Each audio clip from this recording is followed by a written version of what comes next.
একটি ছোট্ট তথ্য শেয়ার করছি। আমাদের যারা যারা কম্পিউটার শিখি বা কম্পিউটার শেখাই বা যারা কম্পিউটারে কাজ করি, আমাদের সমস্ত রকম যে শর্টকাটগুলো রয়েছে, এখানে অনেকগুলো শর্টকাট প্রায় দেখতে পাচ্ছি এই ব্যানারটাতে।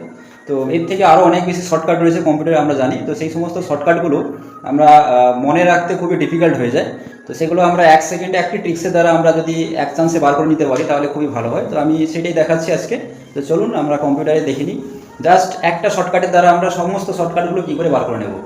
এটি করার জন্য আমরা অল্ট চেপে রেখে F8 বোতাম প্রেস করব। দিলে আমাদের এরকম একটি পপ আপ আসবে। এখানে আমাদের ম্যাক্রোস ইন যেটা, এটা ওয়ার্ডস কমান্ড আছে নাকি দেখে নেব। যদি না থাকে তাহলে এটি চুজ করে নেব। আর এই যে জায়গাটাতে আমরা এখানে এটা কেটে দিয়ে জাস্ট লিস্ট কমান্ড বলে আমরা উল্লেখ করে দেব। লিস্ট কমান্ডস করে আমরা এন্টার দেব এবং আবার এন্টার দেব।